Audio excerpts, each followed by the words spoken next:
السلام علیکم ورحمۃ اللہ وبرکاتہ۔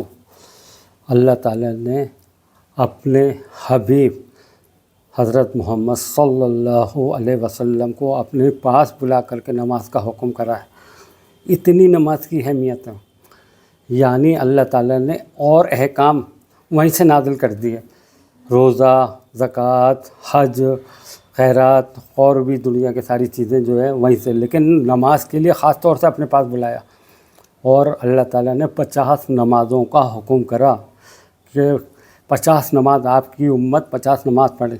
جب آپ لوٹ کے آئے تو حضرت موسیٰ علیہ السلام نے کہا کہ آپ کی امت یہ نہیں کر پائے گی، بالکل ہرگز ہرگز۔ جب میری امت نہیں پڑھ پاتی، 2-3 نمازیں جو تھیں وہ نہیں پڑھ پاتی تھی، تو آپ کی 50 کیسے پڑھے گی؟ تو پھر واپس گئے تو اس میں کمی کرائی، ایسے کمی ہوتے ہوتے 5 پہ آ گئے۔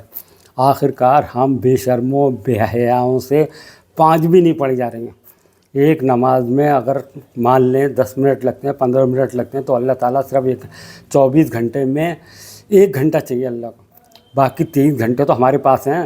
23 گھنٹے ہم دنیا کی جو خرافاتیں کر رہے ہیں، جو بھی کر رہے ہیں، جو کما رہے ہیں، جا رہے ہیں، بھاگ رہے ہیں، دوڑ رہے ہیں، جو بھی کچھ بھی کر رہے ہیں، اللہ تعالیٰ کو اس سے کوئی مطلب نہیں ہے، لیکن کرو نیک کام۔ مطلب بھاگ دوڑ بھی مطلب یہ نہیں ہے کہ آپ الٹا سیدھے طرح سے پیسے کماؤ، آپ حرام طریقے سے پیسے کماؤ جائز طریقے سے، حلال طریقے سے کماؤ اپنے بیوی بچوں کے لیے، وہ بھی عبادت ہے۔ لیکن ہم لوگ تو 1 گھنٹہ اللہ کو چاہیے، وہ بھی ہم نہیں دے پاتے ہیں، بے شرموں کی طرح نماز چھوڑ دیتے ہیں اور نماز کو ضائع کر دیتے ہیں۔ اور ایسی روزوں کا حال ہے، ایسی ساری چیزوں کا حال ہے، لیکن نماز تو سب سے اہم عبادت ہے، اس میں تو کوئی خرچہ بھی نہیں ہے۔ روزے میں تو آدمی کہہ دیتا ہے نہیں صاحب ہمیں شام کو پھل فلانا یہ بھی چاہیے وہ بھی چاہیے، لیکن روزے میں تو کوئی خرچہ ہی نہیں ہے، اس میں نماز میں تو کوئی خرچہ ہی نہیں ہے، صرف آپ کو جا کر کے نماز پڑھنی ہے۔ اگر عورتیں ہیں تو گھر میں پڑھنی ہے، کوئی خرچہ نہیں ہے، کیسا بھی کوئی خرچہ نہیں ہے۔ اگر آپ کے پاس پیسہ ہے تو آپ مسجد میں دیجیے، مسجد میں لگائیے، مسجدیں بنوائیے، سب کام کریے، لیکن آپ کے پاس اگر پیسہ نہیں ہے، آپ کے پاس کچھ نہیں ہے، تو آپ کو کوئی کچھ نہیں کہے گا۔ آپ پڑھیے نماز، پڑھ کے اپنے آرام سے آ جائیے، اہم عبادت ہے۔ مطلب اتنی اہم ہے، اللہ تعالیٰ نے فرمایا کہ کھڑے ہو کے پڑھو سب سے پہلے، پھر فرمایا بیٹھ کے پڑھو، اگر نہیں پڑھے جا رہے، کوئی تکلیف اگر پریشانی ہے، گھٹنوں میں ادھر ادھر تکلیف ہے، تو آپ بیٹھ کے پڑھو، اور بیٹھ کے بھی نہیں پڑھی جا رہی ہے تو لیٹ کے پڑھو، اور لیٹ کے بھی نہیں پڑھی جا رہی ہے تو اشاروں سے پڑھو، کروٹ سے پڑھو۔ اتنا سخت حکم ہے، مطلب کسی بھی طرح سے معاف نہیں ہے۔ آپ اگر زندہ ہیں اور آپ کے ہوش حواس باقی ہیں تو آپ کو نماز معاف نہیں ہے، اور ہم بے شرموں سے نماز نہیں پڑھی جا رہی ہے۔ جب اللہ تعالیٰ نے جنگوں میں ہمارے نبی محمد صلی اللہ علیہ وسلم کو حکم کرا نماز کے لیے، نماز پڑھیے، تو وہاں پر آدمی مرے کٹے پڑے ہوئے ہیں، گھائل پڑے ہوئے ہیں، لاشیں پڑے ہوئے ہیں، اس کے باوجود بھی نماز پڑھنے کا حکم ہے۔ کم کر کے پڑھیے، 2 رکعت پڑھیے، 4 رکعت پڑھنی ہے تو وہاں 2 پڑھیے۔ پڑھنا پھر بھی وہاں پر ہے، آپ کے گھر میں کوئی مر جائے تو پڑھنی ہے، آپ کو خوشی ہے تو پڑھنی ہے، 5 نماز تو ہر حالت میں پڑھنی ہے، آپ کو کسی طرح سے معاف نہیں ہے۔ آپ تکلیف میں ہو، پریشانی میں ہو، غم میں ہو، دکھی میں ہو، سفر میں ہو، حسد، کسی بھی حالت میں ہو، آپ کو نماز کو چھوڑنا ہی نہیں ہے، اور ہم بے شرم نماز چھوڑ دیتے ہیں۔ پتہ نہیں آپ محمد صلی اللہ علیہ وسلم کے وقت میں منافق بھی 5 وقت کی نماز پڑھنے آتے تھے، 5 وقت کی نماز پڑھتے تھے، فجر سے لے کر کے عشاء تک۔ اسی لیے کہتے ہیں کہ ان کے اوپر فجر اور عشاء بھاری تھی۔ یہاں تو ساری نمازیں بھاری ہیں، یہاں تو 5% لوگ نماز پڑھتے ہیں، صرف 5%، 95% لوگ نماز نہیں پڑھتے ہیں۔ تو مطلب یہ کہ ہم منافق سے بھی بدتر ہو چکے ہیں کیا؟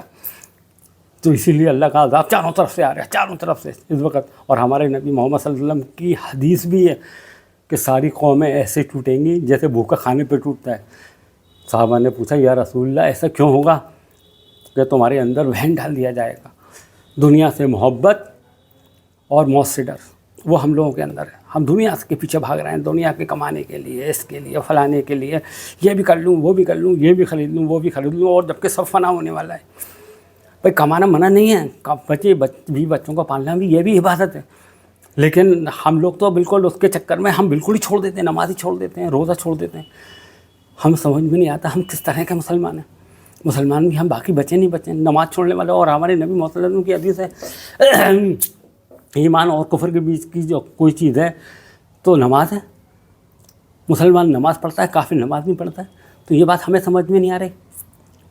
اور یہودیوں کا کہنا ہے کہ اگر مسلمان فجر میں جتنے جمعے میں آتے ہیں اتنے آ گئے تو یہ لوگ غالب آ جائیں گے، تو یہ بات ہم لوگوں کو سمجھ میں نہیں آ رہی۔ مطلب کہ ہم لوگوں کا بربادی کیا حال ہو چکا ہے. ہم لوگ سمجھ نہیں پا رہے ہیں اللہ کو. مطلب ہم اللہ کو سمجھنے کی کوشش ہی نہیں کر رہے ہیں. جیسی اللہ کی قدر کرنی چاہیے تھی ویسی ہم نے قدر نہیں کری.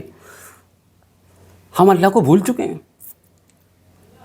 جب ہمارے نبی محمد صلی اللہ علیہ وسلم کو اللہ تعالیٰ نے جنگ بدر میں فتح دلائی جبکہ کچھ نہیں تھا.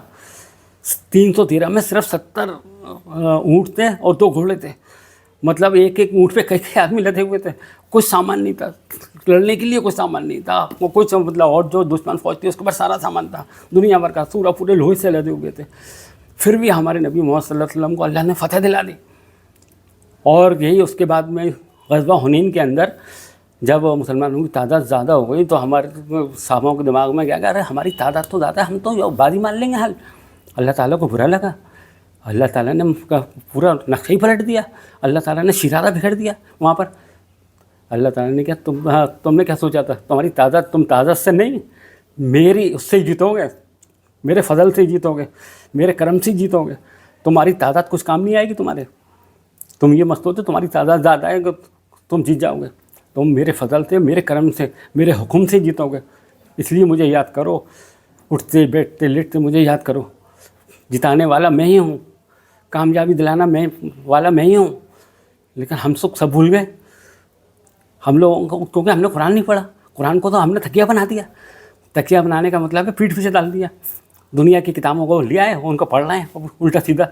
بزرگوں کو قصے سنانا ہے, بزرگوں کی کہانیاں سنانا ہے. فتح ہمیں کامیابی مل جائے گی بزرگوں کی کہانیاں سنانے سے. قوم نوح کو اللہ تعالیٰ نے اسی لیے برباد کرا بزرگوں کے چکر میں. ودا, سوا, یعوقا, یعوسا, نصرہ, ان کو بزرگوں سے محبت تھی. یہی تو ان کو بزرگ تھے. آخر میں وہ مر گئے تو شیطان نے ان کو ترغیب دلائی لوگوں کو, ارے میں ایسا مجسمہ بنا دیتا ہوں آپ اس کے آگے عبادت کریے. اور وہ کرنے لگے. اللہ تعالیٰ نے پوری قوم کو غرق کر دیا. تو یہ ہم قرآن پڑھیں گے جبھی تو سمجھیں گے اللہ کو. ہم اللہ کو سمجھ نہیں پا رہے ہیں. اللہ کہنا کیا چاہ رہے ہیں. ہماری تباہی بربادی اسی وجہ سے. پوری دنیا کے اندر اس وقت ہماری جو ذلت ہے, پوری دنیا کے اندر جو ہمارے اوپر پریشانی آ رہی ہے اس کی وجہ یہی ہے کہ ہم اللہ کو نہیں سمجھ پا رہے ہیں کہ اللہ کیا کر سکتا ہے. بنا ماں باپ کے آدم کو پیدا کر سکتا ہے اور بنا شوہر کے جو ہے بچہ پیدا کرتا ہے, مریم کو اولاد دے سکتا ہے. اور زکریا علیہ السلام کو بڑھاپے میں جب ہڈیاں بھی بوسیدہ ہو گئی تھیں آپ کی اور سر چھولا مارتا تھا تب اللہ تعالیٰ نے آپ کو اولاد دی. تو ہم کب سمجھیں گے, کب ہماری آنکھیں کھلیں گی, کب ہماری ذلت اور رسوائی ختم ہوگی. یہودیوں کو معلوم ہے یہ لوگ فجر میں آ گئے تو غالب آ جائیں گے, لیکن ہم بے شرموں کو سمجھ میں نہیں آ رہا. ہم تو بھاگ کتا بنے ہوئے ہیں. ہم تو کتا بھاگ جلدی جلدی بھاگ, صبح سے شام تک ایسے بھاگنے میں لگے ہوئے ہیں. نہ نماز کا خیال ہے, نہ اللہ کا, نہ اللہ کے رسول کے. کھلے ہم دھچیاں اڑا رہے ہیں. بے شرمی اور بے حیائی کی انتہاؤں پہ پہنچ چکے ہیں. کب ہم لوگوں کی آنکھیں کھلیں گے. ہم کہتے ہیں کہ ہماری دعا اللہ قبول نہیں کر رہا, اللہ ظالم جو ہوتے ہیں وہ مار رہے ہیں, جو کر رہا ہے وہ کر رہا ہے. ارے ہم دنیا کے سب سے بڑے ظالم تو ہم ہیں. جو نماز چھوڑے وہ سب سے بڑا ظالم ہے, دنیا کا سب سے بڑا ظالم. ایمان والا ہو کر کے اگر نماز چھوڑتا ہے وہ سب سے بڑا ظالم. اپنے اوپر ظلم کرتا ہے, کسی پہ ظلم نہیں کرتا, اپنے اوپر ظلم کرتا ہے. تو ہم تو اپنی جانوں پہ ظلم کر رہے ہیں, کوئی ہمارے اوپر ظلم نہیں کر رہا. کہنے والی بات ہے کہ وہ ظلم کر رہا ہے, وہ کر رہا ہے, وہ مار رہے ہیں, وہ مار رہے ہیں. ارے پہلے اپنے آپ کو تو دیکھو کتنا بڑا ظلم کر رہے ہو. آپ نماز چھوڑ کے سب سے بڑے ظالم ہو, دنیا کے سب سے بڑے ظالم. نماز چھوڑ کر کے آپ سوچو اللہ مدد کچھ نہیں, اللہ کے عذاب کا انتظار کرو میرے بھائیوں, اللہ کے عذاب کا انتظار کرو. تمہاری جو حرکتیں ہیں نا, جو ہماری جو حرکتیں ہیں اس سے اللہ کے عذاب کا انتظار کرو. اللہ مومنوں پہ ظلم کرنے والا نہیں ہے. اللہ ایمان والوں کا دشمن نہیں ہے. اللہ ہمارے دشمنوں کا کوئی دوست نہیں ہے کہ وہ اتنے سالوں تو 1.5-2 سالوں میں وہ آ گئے تو دنیا بھر کی تباہیاں مچا رہے ہیں. اور کہتے ہیں اللہ سن لیا نہیں, سنے گا کہاں سے. مار کے کتا نہیں بنا دیا نا, اس کا نام بھی اللہ نہیں. ابھی بھی سدھر جاؤ, ابھی بھی موقع ہے. اللہ سے توبہ استغفار کرو, رو اللہ کے آگے گڑگڑاؤ. یونس علیہ السلام کی قوم نے جب عذاب دیکھا تو میدان میں چلے گئے, سارے لوگ, جانوروں کو بھی لے گا, رو کے اللہ سے دعا کر. اللہ نے عذاب ٹال دیا اور ہمیں سمجھ میں نہیں آ رہا, عذاب ہمارے سر پہ کھڑا ہے. بے شرمی اور بے حیائی کی انتہا کر رکھی ہے. اللہ کو بھول چکے ہیں ہم لوگ. یا اللہ تعالیٰ ہمیں ہدایت دے.